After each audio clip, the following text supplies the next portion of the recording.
Many will look down on Ireland for being anti-immigration. But the reality is, there is no harm or shame in protecting your heritage, culture, and laws. The exact opposite of what England is. Hello, welcome to my YouTube channel. Hope you are feeling good. Today we'll be checking out a video titled Ireland has already done what the UK won't. Here is how. Wow.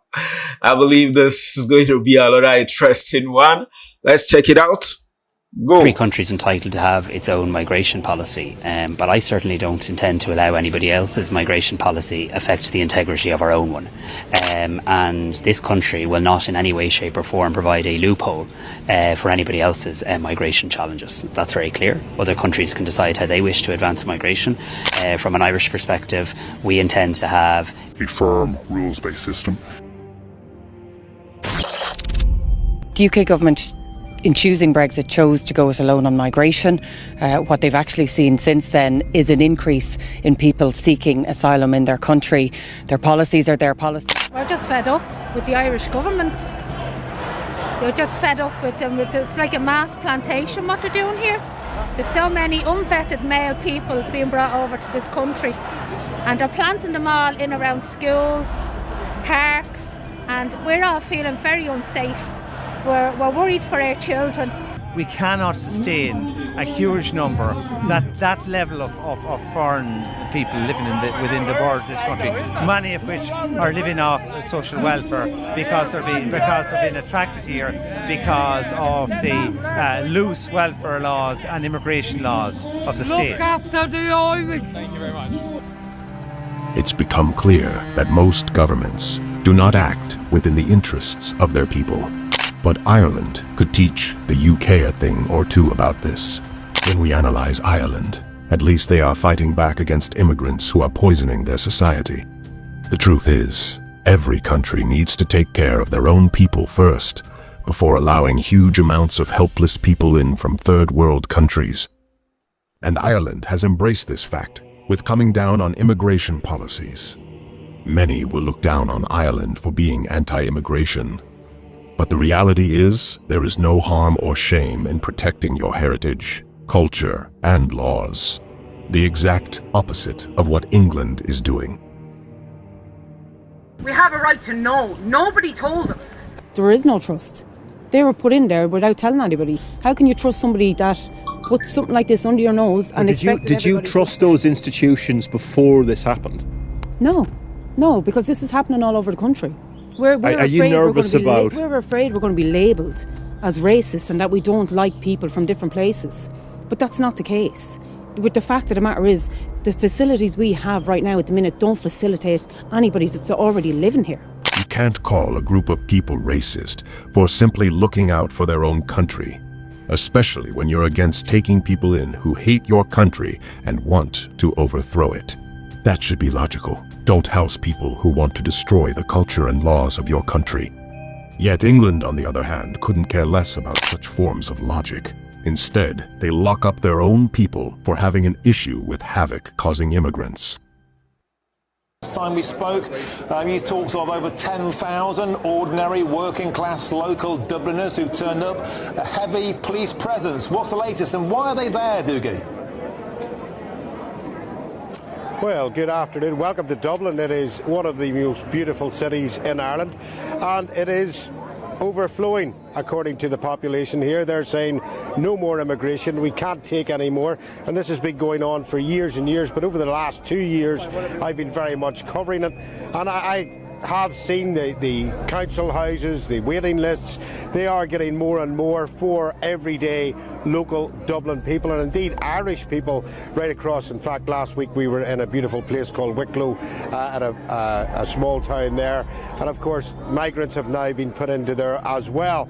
This is the people here behind are really saying, look, Ireland is Irish and our culture and social status is being eroded because of the mass migration or immigration into Ireland, and they have come out in their thousands today to protest about it. And then of course earlier on we spoke to Herman Kelly, who's the head of the Irish Freedom Party, and I asked him the question, would it be wise for Simon Harris, the Taoiseach, the Irish Prime Minister, to have accepted Rishi's offer of joining the Rwanda scheme? And he said most definitely it was. But of course the problem is the people here very much see as if in the last 100 years they've got rid of British rule only to take on European rule and European laws. And of course that is affecting their housing, their hotels, their hospitals, everything down the line. And today, in fact, two of my guests who are meant to be with me now are actually on that platform behind me speaking, so obviously we can't get them at this moment. But it has been a very, very well-behaved crowd, and a crowd that is really set on from being here today. And I mean, you can hear that behind me. And one of the first things that they said from the lectern above was, make sure that you're registered to vote. So I firmly believe that there is going, this political movement at this minute in time has seen people from all sides of the community. And don't forget, there's not a right wing in Ireland. A right wing doesn't exist. It's the most liberal country in the world, and these are ordinary people saying, we want our vote to count and don't ignore us on what you're saying. But last week the Rwanda thing really got out of control because Helen McAtee, the Justice Minister in the Dáil here, made a comment in the Oireachtas committees basically saying that she believed that nearly 80% or 70-something% of the immigrants here were coming in through Northern Ireland, and that was picked up by ourselves and others that then started a political row. And we now have unionist parties in the north very much saying, hold on, most of the immigrants that's coming into Northern Ireland are coming from the south to north. So nobody seems to have those facts and figures to hand. But what the people do know here is that their infrastructure, their housing is under real pressure, and that is not, they don't really care where it comes from, but they want it to stop and have locals and their culture put first. The Irish may not be perfect, but at least they are standing up for themselves against the evils of mass immigration from the East. Imagine you have a home, and in that home, you have a wife and children. They're hungry and depleted, and instead of feeding and providing for them, you bring in some random homeless guy who hates your home into your home, and you feed him and give him provision instead of your hungry wife and kids. That metaphor is an example of what is literally what is happening right now in the UK, with the UK government neglecting their own people, their own blood, in order to provide for hate-filled Islamic immigrants instead, and in the process they punish their citizens for having an issue with this. Fortunately, the Irish are not laying down and accepting it, unlike those in England. I'm here because the government won't listen to the Irish people. We're second-class citizens in our own country, and they need to be out. Why am I here? Because I don't want to see this country go like England. I mean, we've got young children, so we have, you know what I mean? And at the end of the day, Irish people are on the streets. If we haven't got enough houses to house our own, how are we meant to help all of this? I have a clear message for Taoiseach Harris and the rest of our government. This is Ireland, our Ireland, and we will fight like hell to save her. Wow, what an interesting video. Just by the title, Ireland has already done what the UK won't. Here is how. Wow. You see a lot of people in Ireland protesting about the problem of illegal immigrants. And, you know, I always believe that if you want to come into a country, the best way to come into the country is to come in illegally. Seek for a visa, then the country will be able to, you know, accept you wholeheartedly. But in a situation whereby you are trying to force your way into the country, you are trying to avoid being documented, I believe that there is a big problem, because a lot of those people that force themselves into the country without being documented, at the end of the day, they might cause harm to the locals, which is not right. And I believe the problem of mass immigration have to be properly managed in order for you to be able to allow people come into your country and live in your country, you have to be able to provide the infrastructure that is going to house those people. You know, in a situation whereby the infrastructure that is meant for, that is meant for 10 people is now being used by 100 people, there's going to be a problem. And I believe that is a major problem. That is the reason why the locals are trying to express their grievance, because of they are not okay with it. They are not okay with it because the infrastructure they are supposed to be using are not being used by undocumented immigrants. And I believe that is a major problem.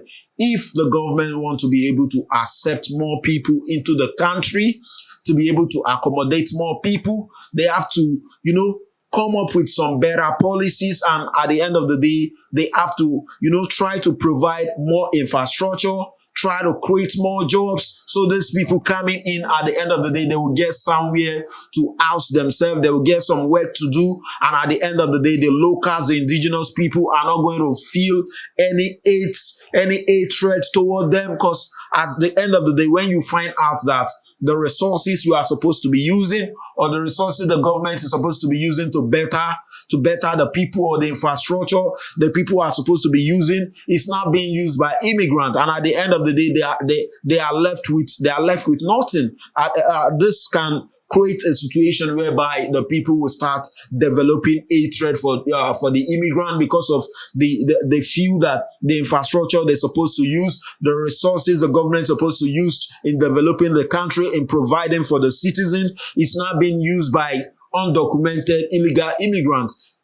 The citizens are going to develop hatred for this immigrant. So I believe if the country want to be able to accommodate more immigrants, they should be able to provide a better policy and improve the infrastructure, create more jobs to accommodate this immigrant. Because at the end of the day, when they come into the country, having no job to do and stressing the facility that is meant for a few number of people, definitely the citizens, the locals are going to develop hatred for the immigrants. So I believe the government should come up with a better way to manage the problem of mass immigration. And I believe if you want to come into a country, the best way to come into the country is to come in legally, seek for a visa, and come into the country legally. But in a situation whereby you are trying to break the law by coming into the country illegally, causing problem for the people, I believe